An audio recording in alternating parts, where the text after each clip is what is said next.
Appearances for Lyon, scored 5 goals in France's route to qualification for this tournament, where France were simply unstoppable. They scored 53, they conceded only 2, and those 2 goals came in their final game, a playoff win against Italy. 11 consecutive clean sheets en route to these finals for France. And really, when they look back at it, they should probably be behind. Boronozzi clean through on Sapovic, but dragging her effort well wide. It's all set up for an enthralling second half here in Sinsheim. And the situation in Group A is that really nothing other than a win will do for these two. Germany and Canada, the other two waiting in Group A. They'll be playing the official opening game of the World Cup. And kicking off a little later on in Berlin. And with those two the favourites, Kate, really, it means a defeat here will leave the losers with an awful lot to do. That's a huge undertaking to then face Canada and face Germany. Neither one of those teams want to lose, nor do they want to draw, because that means they will have to get a result, most likely against those teams. Both one of them needs to win this game in order to keep their chances alive.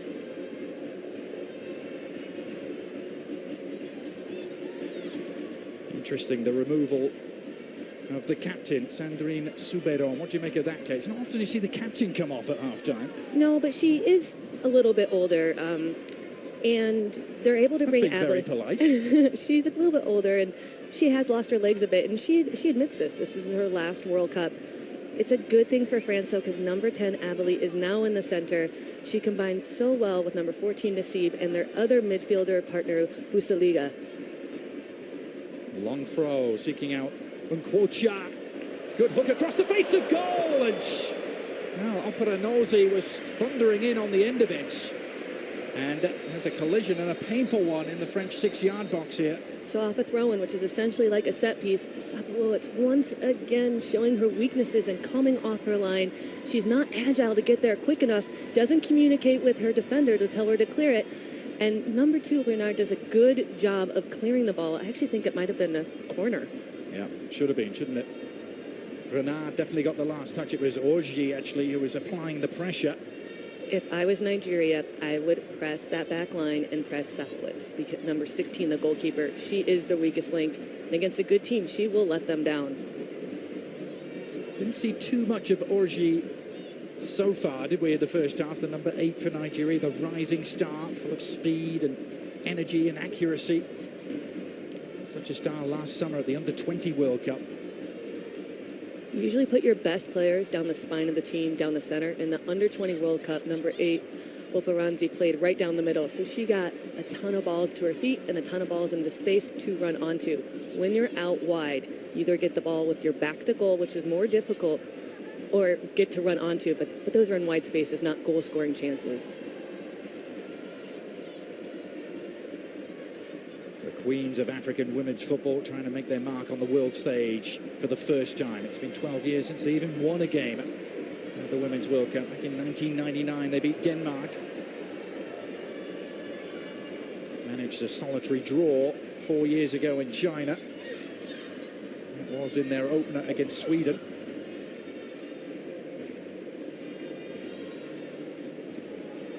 Bit of a misplayed ball from Laura Georges. Sapovic forced to come out of her area and deal with it.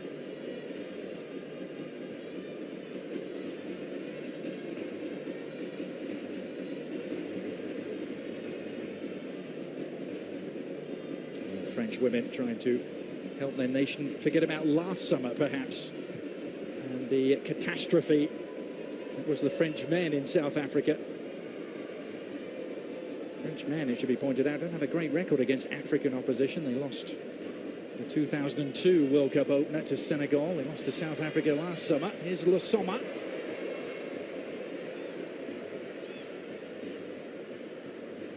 But no damage done. Choupo-Nonier can just let it drift out of play.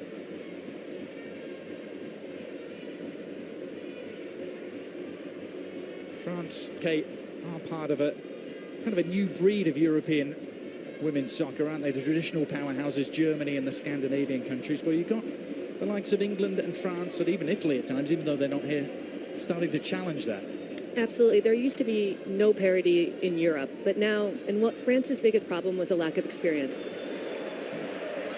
Well, they almost had a problem there with Operanozzi away and in the clear. She was judged to have committed a foul, though, by our American ref, Carrie Seitz.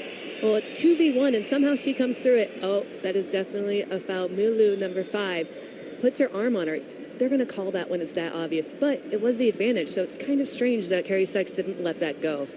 Well, even stranger that she gave the free kick to France as well. Oh, are you serious? Marie-Laure, watching the replay. Marie-Laure seemed to be the one to commit the foul, but Nigeria will have to brush that off and build again. Here's Delie on to Le Sommer. Dancing around the first challenge is Nassib. Switched across to the right-hand side for now. Le Sommer in the blue boots. Nassib lining up the targets. Oh, and some miscommunication again there. Precious Delie started to come for that. The weakness in goalkeeping is apparent on both sides. This is why the USA and Germany have been so dominant through the years. It's because the expert goalkeeping of Hope Solo and then Dean Engerer, the goalkeeper for Germany. And now you're seeing why. Renard feeding it through, latching onto it with the shot from distance. As Boussalia didn't really generate the venom she was looking for. No, she takes a one-time strike, which shows the confidence of this French team on their technique. Unfortunately, she did not get the power behind it that she wanted to. Coming off her best season of goal scoring at club level, Elise Boussalia, 10 goals. She managed for Paris Saint-Germain, one of the big 4 in French women's football. Now that's a good cross for Orgy. And the flag stayed down, any sort of meaningful contact. And that could have been the opening goal. Got in behind the defender, Orgy. Number 2, Renard, is having a hard time with Orgy, number 8. Delie now. Only finding the roof of the net. And quickly switching from one end to the other. It's a great service behind the back line. When you cross the ball, you want to make sure you turn the defenders. That makes it more difficult. Renard, number 2, just again lets Orgy just get a step in front of her, and Orgy's doing an excellent job, number 8, of just staying on her back shoulder. It makes it very hard. It's almost like when you're driving, there's a blind spot. And she was voted in the top 3 of players last summer here in Germany at the Under-20 World Cup. Ebere Orgy, the winner in the semi-final for Nigeria against Colombia. Has to be invaluable experience for so many of these youngsters, doesn't it? The fact that they were just here only 12 months ago and here successfully.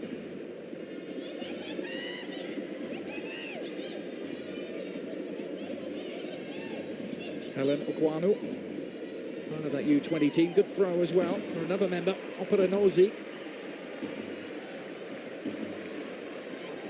Trying to get the better of Laura Georges. Given away rather carelessly there by the French. They weren't made to pay yet. Chukwunonye. Good switch of attack to the right-hand side for Nigeria. Mbachu. Chukwunonye looking for help. And Kwacha getting involved. But it falls to the feet of Louisa Nassib, who very quickly turns the tables, and she's fouled.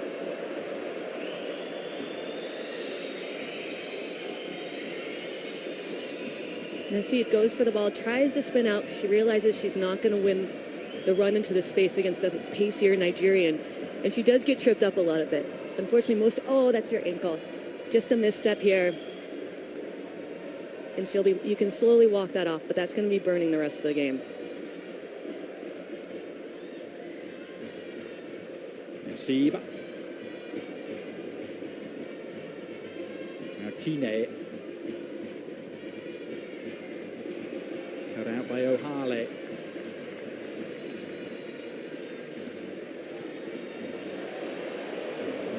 More disapproval from the crowd as Aroka's pass goes astray. There does seem to be more vocal support for the Nigerians, even though we're only 50 miles from the French border here. Part of the culture. You can always tell when you play an African country and the Brazilians. You can hear them coming a mile away.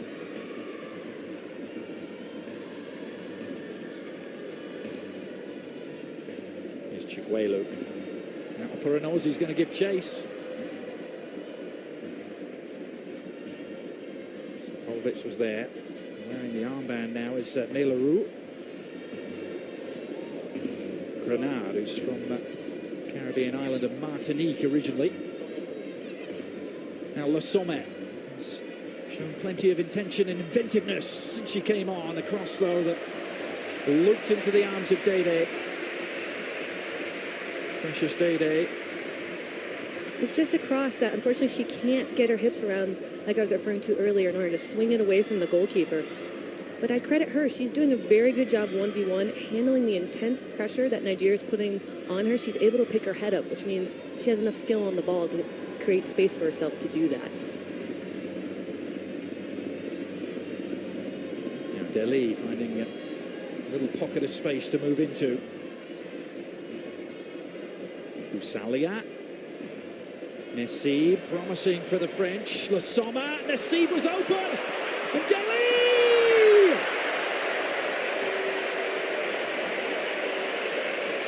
A fantastic first goal of the World Cup for the French.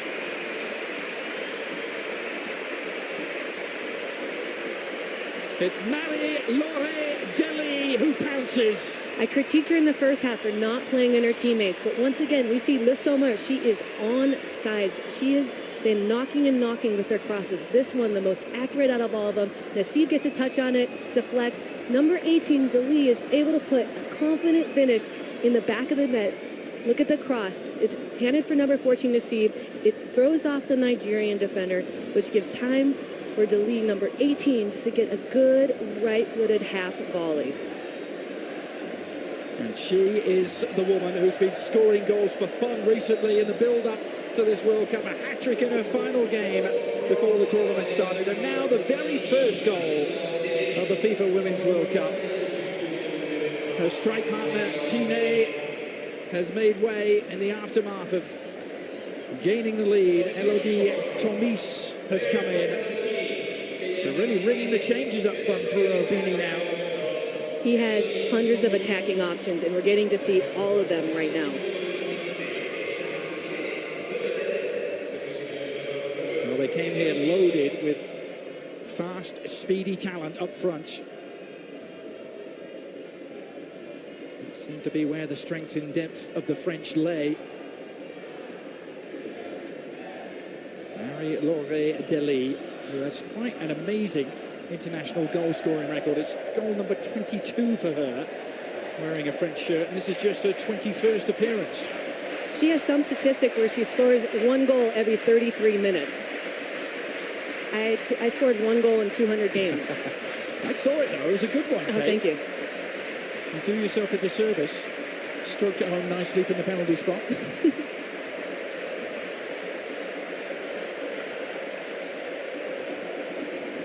I'm sure it will come as no great surprise when I tell you Nigeria don't have a great record when conceding the first goal in Women's World Cup history. 0-12-2 in that department. And I'm sure they are not alone when it comes to that sort of statistic. Here's Tomis.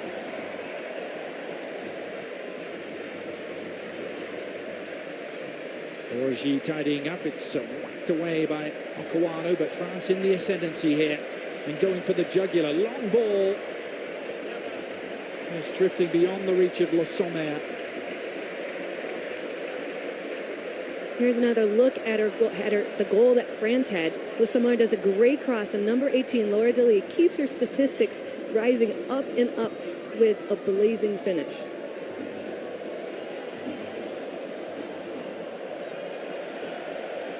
France 1, Nigeria 0 on opening day of the FIFA Women's World Cup. So glad you could join us here on ESPN. Adrian Healy and Kate Margraf for you here in Sinsheim. Ian Dark and Julie Foudy a little later on with Germany against Canada, the other half of the equation in Group A.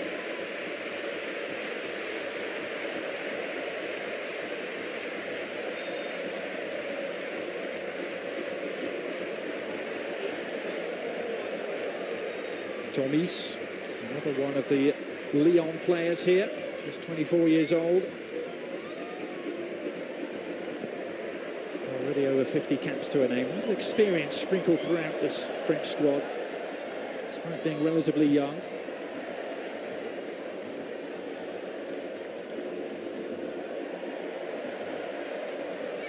A lot of people, Kate, feel that France are capable of doing some damage in this competition. Could they be one of the dark horses? Absolutely. Over the course of their national team careers, they haven't had this culture of winning. That's because they didn't have the experience. Their best players are in their peak physical form. I believe this is the best chance they have to get a good result in the World Cup. Nassib asking a lot of Thomas, who can't quite produce. Only one previous appearance for France. That was back in 2003 in the United States. They didn't do too badly. Lost their opener to Norway by a goal to 0, then beat South Korea, held Brazil to a 1-1 draw. But that wasn't enough to get them out of their group. Nassib, great combination. It's there for a second. But Delie, well, if she starts to tick, then France could really be motoring. I feel like I'm watching Barcelona a little bit, don't you? Look at the combination between Nassib and Thomas. And unfortunately, you see Delie, number 10, lean back a little bit as she struck that ball, which is the reason why it went high above the goal. Now on goes Nassib. That quick pass and move style you referred to, Kate. Barcelona on the men's side, the ultimate exponents of it, and a lot of people feel this French team the closest thing in the women's game. Possession, no matter how big your stature is, will pull another team apart. You will create space for one another, which allows for crosses, allows time for competent finishes. And what we got to see was a give and go there between number 12 Thomas and Nassib, number 14, two of the most skillful players on the team, showing why combination play can create dangerous chances. And Coach Bruno Bini is quite open about it, isn't he, Kate? He says, listen, we're not as strong as other teams in this competition. We're not as physically powerful as other teams, so we're going to find a way to outmaneuver them, pass and move. He believes that you need a team to win. He wants to avoid all individual 1v1 duels. The only way to avoid duels is to have superior technique on the ball. That is what he's trained his France team to do since he took helm in 2007.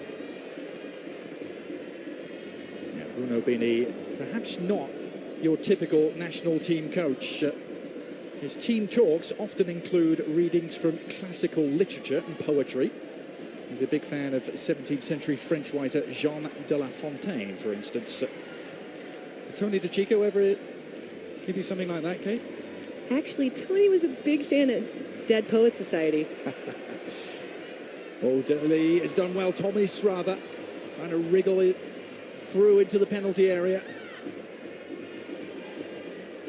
It is all France at the moment. Bon Pastor. Again, the space here for Tomis. Good service. Delie again. This time, Delie was well placed. France is exploiting the width here. Elodie Thomas, number 12, is able to whip a good ball in. We get to see Delie's strength right here and her balance on the ball. That is tough to be able to beat a defender like that with just your movement and not the ball. France is picking about Nigeria because they have found the space on the widths and they're putting in great crosses. Now a great run from Tomis, but a good response from Ebi. It needed to be. Strong defensive work from Nome Ebi. Another look at Tomis. She is the fastest player in Europe. The question is her end product, but she can get crosses and she can get corner kicks from her speed. Louisa Nassib weaving a pattern wide, delivering the cross, which Ebi is there to deal with. Good looking service again for Le Sommer this time, and the bounce just seemed to elude her. Eugénie Le Sommer. The FIFA Women's World Cup 2011 continuing from Germany, Tuesday 11:45 a.m. Eastern on ESPN as the United States open up Group C play against North Korea. The FIFA Women's World Cup 2011 available online at ESPN3.com. Interesting talk in the studio at halftime, Kate, with Bob Lee and Brandy Chastain and Tony DeChico, your ex-coach, about some potential lineup changes. We'll come back to that because Operonzi is on her way. Operonzi running out of room, squeezed wide by Laura Georges. Attack still alive though. Hesitation at the back for France. They could be punished, but Orji skewed her shot wide. She can't believe it. Laura Georges does a great job of defending the Nigerian player, but a poor clear once again. That's a product of poor clearing by France. They're putting themselves in a hole by not getting the ball out of the dangerous area. Well, I don't think France will be sorry to see the end of Desiree Operonzi. She's run herself into the ground, and now she makes way for a young strike partner, Sarah Michael. We thought these two might start up front together. As it turned out, they're having to play separate roles. Sarah Michael, who plays in Sweden, one of their top teams, or Nebro, has yet to score for the Nigerian senior team, though. I was fortunate enough to play for the team she plays for in Sweden. She'll learn tactics and where to run. This is something you need as a young player. Now Auger trying to cut inside. Wendy Renard using all of her 6'2" frame there to good effect.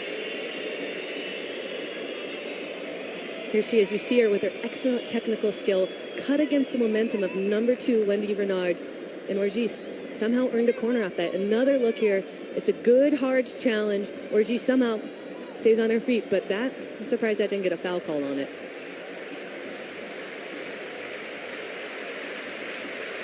And Nigeria have recovered after a spell being really under the cosh. Chance to strike back.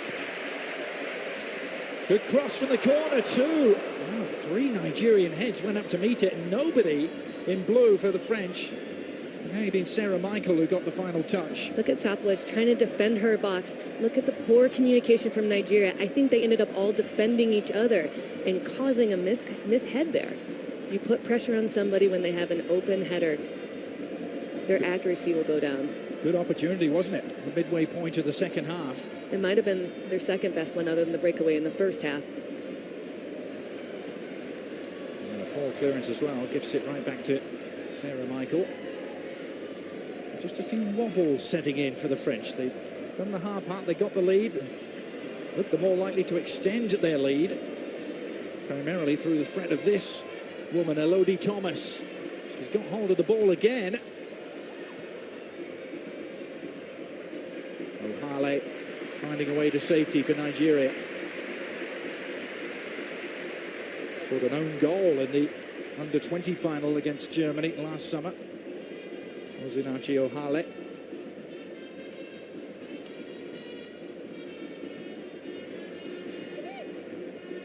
Abili, who we've yet to see the best of.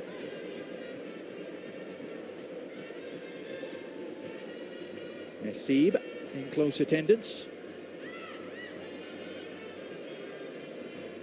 That's 4 against 3 as France do a little keep ball on this near side.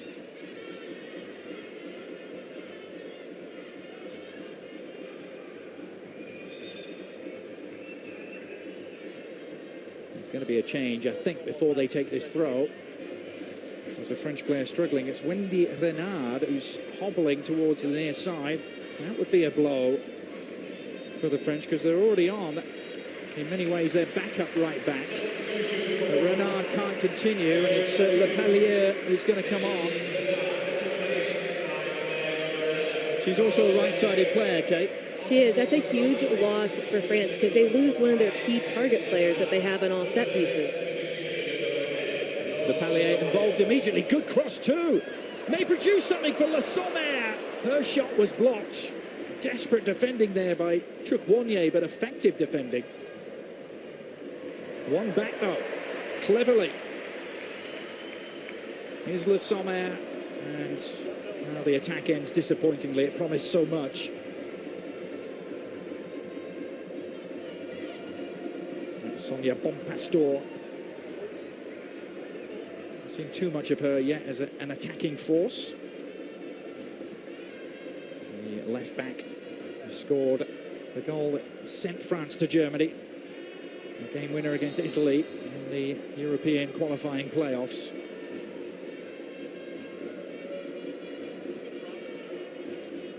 Here's another look. It's a hard challenge between the two of them. Anytime the ball is in the air like that and you have two people leaving their feet, the ref will usually call a foul, especially if she sees your arms go up above your shoulders. And that's what she thought the forward Nigerian had done. Busalia with a little combination. She's not been afraid to try her luck from distance.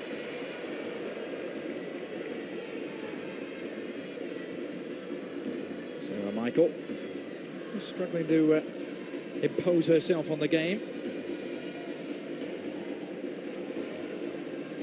Can Nigeria find a way back here? They don't have a great history in doing so.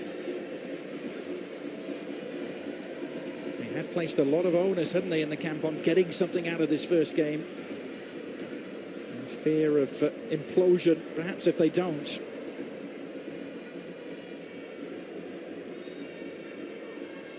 But France are in the driver's seat with 20 minutes to go in Sinsheim.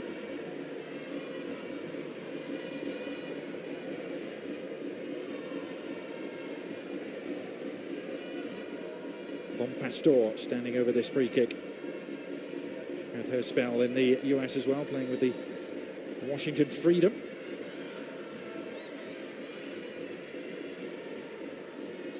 Clipped it in towards Louisa Nassib, the ball running away. And some anxiety, some urgency on the Nigerian bench. What more can they do, Kate, at this stage? They've made their switch up front. They need to do more of that. The space that France is giving them is behind their back line. Laura George, number 4 from France, is doing a good job reading the ball, but she's always a step ahead of her teammates in anticipating it. They need to play to their strengths. What are Nigeria's strengths? Speed and physical domination. So put some long balls in there and make it a battle. And you know who's been very quiet indeed, is Perpetua Nkwocha, their main star. There's the number 4. We've barely called her name. She's in her 3rd World Cup. She's the top scorer for Nigeria in the last 2 African Nations Championships. Part of that was because Nigeria was being very, very, I'm trying to think of the word to say, but they were honoring how good France was on possession. So they were dropping the Kwacha deep. If you're outnumbered in the midfield, you'll never be able to maintain possession. So that's the reason why we haven't seen them so good. That's why we haven't seen her on the ball so much. The conservative approach, yeah? Yes. Unfortunately, you need to break on the counterattacks, and they're not giving the service to do that. They can't afford to be conservative anymore. And Nkwocha has yet to score at a World Cup finals, and she loses out there with a heavy touch, but it's one back. Sarah Michael has at least won a free kick for the Nigerians. There's a little bit of a size difference between Nassib, number 14, and number 12, Sarah Michael. Good physical challenges, though. This is what Nigeria needs to do. Well, Orji won the corner and then collapsed after the follow-through challenge. She seems in a great deal of pain, the young 18-year-old. Yeah, she touched it past Lapale. I don't see what happened, but those are actually the most scary type of injuries if you don't see the impact. Here she goes. You see the touch. Lapale just touches it out of bounds, and she pulls up. Orji is being worked on. A lot of stretching going on as Mbachu tees up the corner, tries to prime the pump here for Nigeria. It does look like their most likely route back into the game, doesn't it? And they've got another chance to test the French defence. Second corner in quick succession, a long jog across to the far side for Mbachu. Looks like she's cramping up a little bit, and you will see that throughout the tournament. Players usually, the excitement and everything, the nerves, it can kind of wear on you, and your muscles can tense up on you either in the first game or all the way through. You will see players cramping, especially if the heat starts to get a little bit hotter this summer. Is this the moment for the Africans? No, it isn't, because Lepallier heads away and the break could be on now for Nassib. Long for Tomis. But O'Harley with some tremendous anticipation. She's picked up a knock for her troubles. There's 2 Nigerian players down now.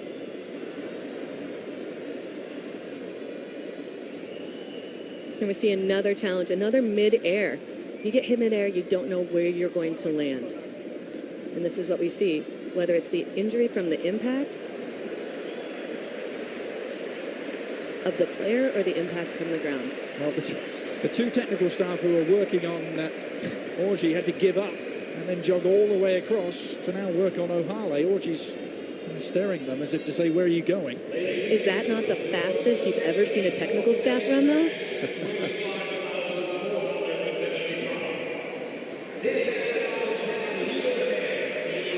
A lull in proceedings here. The French are savouring what they have so far, which is a precious lead in the Women's World Cup opener. O'Harley nearly clutching her right arm there. Maybe landed awkwardly on it. And Orji still trying to stretch out and shake off the cramps. 25,475 the official attendance here at the Rhein-Neckar-Arena. And that is very nearly capacity.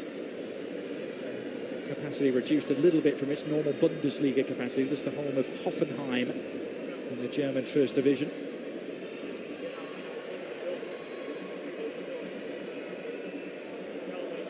A simply gorgeous day in southwestern Germany as we start proceedings, and we'll move to Berlin a little later on for Germany against Canada.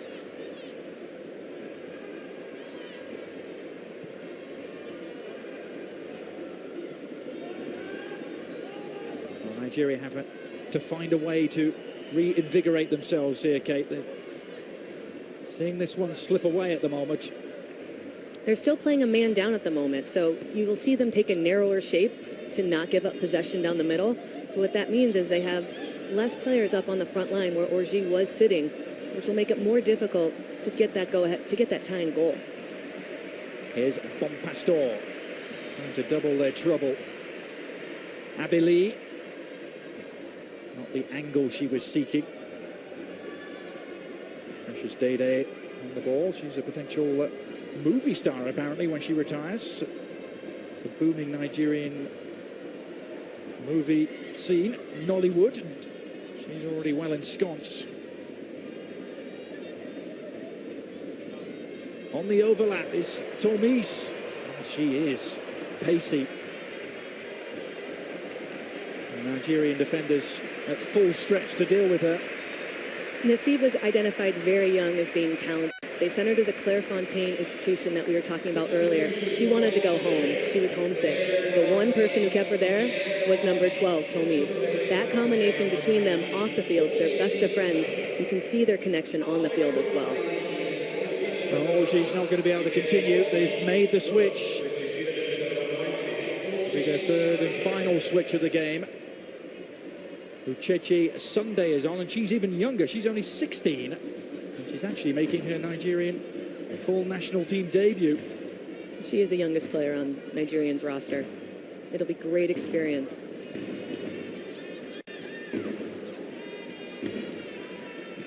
The time to start, eh? The World Cup. Georges planting it forward. Here is the substitute, Sunday. On goes Nkwocha. Oh, Nkwocha trying to nip in around Meleru, and almost did so. Perpetua Nkwocha trying to serve in the right sort of ball, but taken comfortably enough by Sapovic. She was quiet, and she's been quiet, and then she does something like that. She battles somebody else, uses her physical strength, and pushes off the ball and keeps the play alive. Unfortunately, she didn't see her far post completely wide open with the Nigerian player unmarked. She is the star, no doubt about that, and has been for quite some time. Perpetua and Quocha is one of the young French stars. Tomis, nothing doing.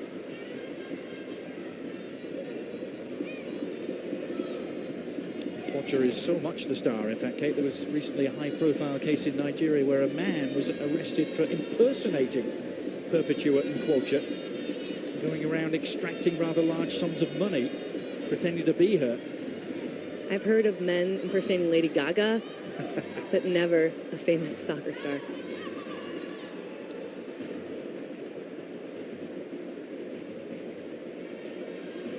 Time running out, though, for Nigeria here. 10 minutes left in Sinsheim. They simply have to get something from this game, you feel, if they are to prosper. In Group A, both of these teams facing Canada and Germany. France will play Canada next, then Germany in their finale. So look at Bruno Bini, the literature quoting Frenchman who says he likes to be an educator and not a coach.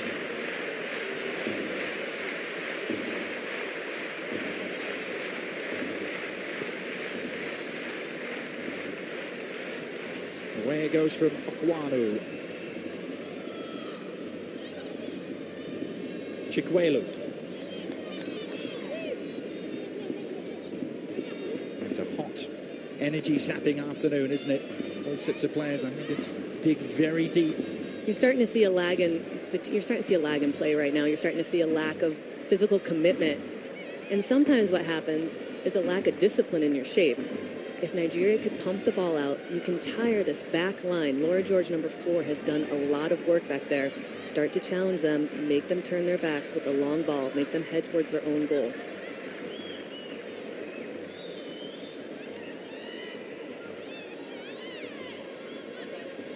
Can Nigeria throw a spanner in the works here late on? It's a long throw. Okwano is attempting to deliver, looking for the little flick on. It arrives. Guided away, only as far as Chukwuonyi. She would love to have that one back.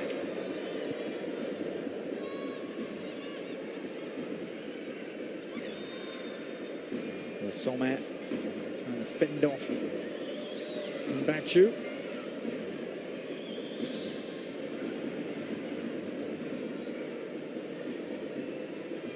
You see the battle here between Le Sommer, who is so good on the ball and so strong, and now number 7. I don't understand quite that call. They're both grabbing each other. Nigeria is getting a bit unlucky with those 50-50 challenges.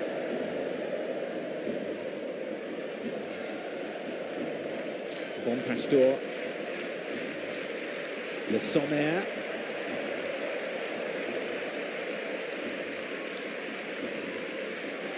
You mentioned it, Kate, we are seeing the fruits of the famed Clairefontaine France National Soccer Centre, which opened in 1988. Initially just for men, it should be pointed out, and then the men won the World Cup just 10 years later in 1998. And they opened it up for women, and here they are on the move again.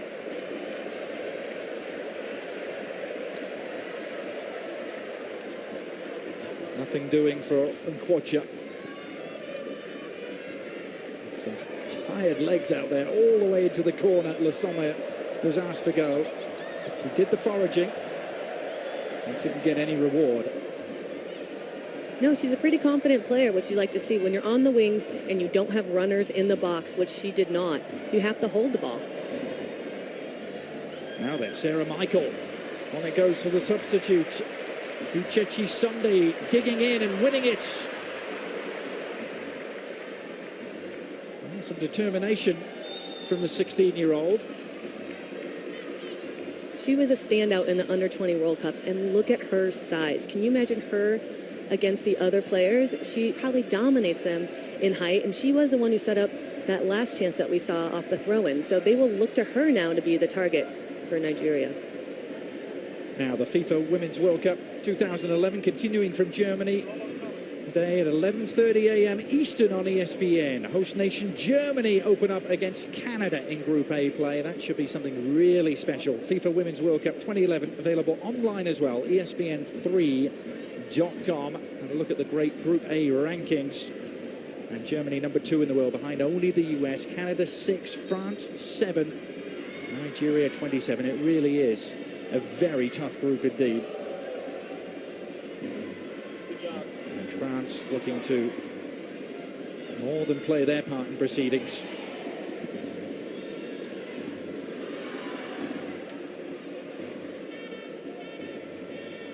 Looking for another clean sheet, another shutout. They had so many of them en route to these finals. Are they going to get one to open up the real thing? Nigeria have other ideas. This is Michael. Sarah Michael playing it off, gets it back. Good cohesive build-up. Here's Sunday. Little dance move trying to get around Laura Georges.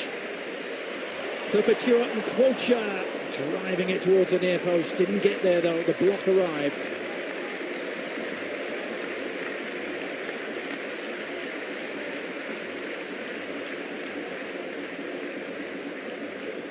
Winding up for the long throw again. The Kwon Yu.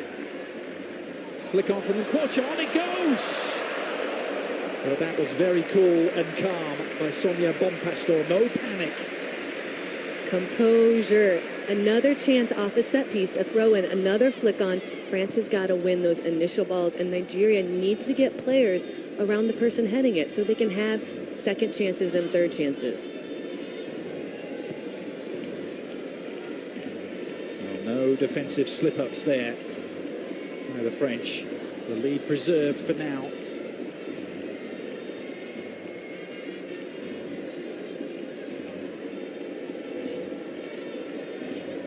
Making those switches up front. Bruno Bini will be very pleased with the way it's worked tactically for him. Substitutes have played their part. Nassib has stayed on though. Lepellier fizzing in the cross, which Chukwonye helps away. This will suit France just fine. Chance to reset.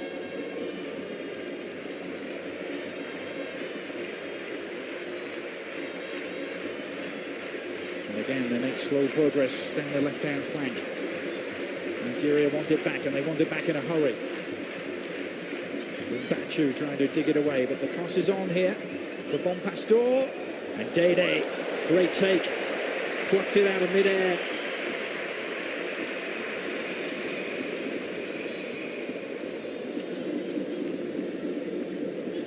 Cheche Sunday, for one thing, doesn't look 16. Okay, and another, doesn't look like she's winning her first cap. Looks like she belongs out there. No, it looks like she walked in to get her birth certificate, doesn't it? The one thing that I am impressed with France, the reason why they're winning this game, is in the second half, they decided to exploit the width. Play out there, play make, serve balls in, stretch the compact defense of Nigeria out. That has been the big difference. Nigeria has not figured out how to break down France's compact, cohesive shape. And that's the reason why they're losing right now. Captain Soulebran, who actually made way at half-time, said before they came to this tournament that they weren't just coming here for the sightseeing, that France were going to be a factor. And they're just a couple of minutes away from opening up with an ideal result. A chance to sit back and watch how Canada and Germany get on. Now, was Tomi's clip there? She was. Harry Sykes tried to see if any advantage ensued. There was none. So she brought it back for the free kick. Here we get to see Nassib bounce out and able to receive that ball in the hole. And that's a challenge that you're going to get called on. You're a little bit from behind. Oh, that's definitely purposeful. It is a card, but because there are other defenders that are regaining space, that is not a yellow card or a red card.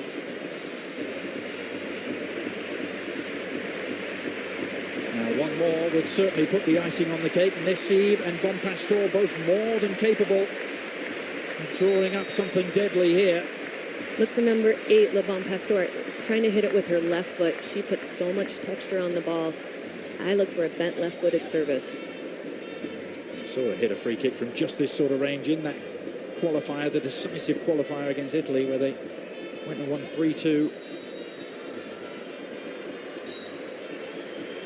suits the angle for her left-footed shot. Although, will it be Nassib? It is Nassib! Well, just when you think you got it all worked out, Kate. Wrong again. Nassib, you know, she's becoming an emerging star. She is, like you said, the Zidane of the team. I'm impressed with how she's been able to handle the physical battle. The biggest complaint against her, and the reason why she isn't mentioned among the world's best, is because they say she's weak on the physical challenge. Well, you do have to admire some of the football that France have put together under that man, Bruno Bini. Part of the French women's programme since the early 1990s. And he's one of his young stars, Nassib, losing out, but another one taking over. Delie, the goal scorer, but she abused her arms illegally as we hit stoppage time. There's going to be 3 minutes of it. Well, you're never out after losing your first game at a World Cup, men's or women's, but it does make life very, very awkward indeed. We saw Spain lose their first game last summer in South Africa and prevail, but Nigeria will have a mountain to climb. A huge mountain, but you know what, it can be done. Some teams perform better when the pressure's off them, when they're underdogs. Nigeria may surprise us all and come back with some surprising results. Well, they may surprise us yet in this game. Helen Bukwanu is lining up a free kick from an awfully long way out. Bukwanu didn't get it past the wall. Nassib feeling the full effects.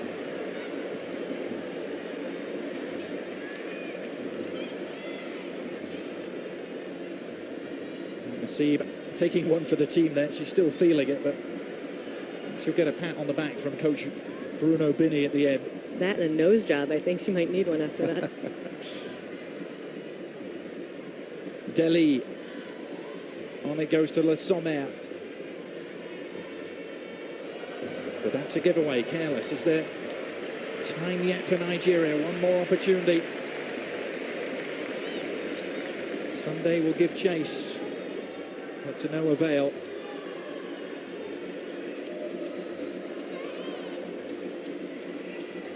It will be Canada up next for the French. They'll be sitting back with interest, with all of us watching to see how Canada get on against Germany in Berlin. It's coming up just a little later on.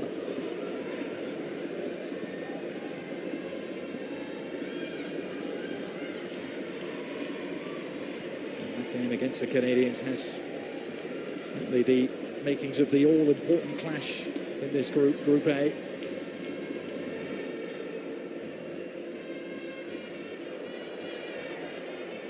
Sommer letting it run out of play. And time just about to run out on Nigeria. Did they do enough in this game, Kate, for your money? They changed their style way too much. They don't play a system that suits their strengths. It's excellent that they figured out how to defend as a team and learn those tactics, but they took away what made them dynamic. Play for counterattacks, high pressure, and those individual 1v1 duels. Tomis will chase and keep it alive. Oh, she's got past one challenge. Such an exciting player, Elodie Tomis. We'll see more of her as this competition unfolds. And we're going to see more of France as well. Bruno Bini has got what he wanted from the opening encounter thanks to Marie-Laure Delie and her goal. It's France who prevail here in Sinsheim. They lead or win by a 0-0 against Nigeria. Back to Bobley now in Berlin. Adrian, thank you. France with the 3 points, just +1 in the goal differential, and Canada watching that closely as they're getting ready to play Germany here in Berlin at the Olympic Stadium. And yes, it is this festive, the site of the 1936 Olympic Games, the 1974 Men's World Cup, the 2006 World Cup, the history that is here, and a sellout crowd. Birgit Prinz, the all-time scorer in World Cup history, out there early. Time to take a picture. Member of the German team, have a word with a teammate. The festive atmosphere prevails. We'll talk about Germany and Canada and a story brewing in the U.S. camp as we continue live from Berlin.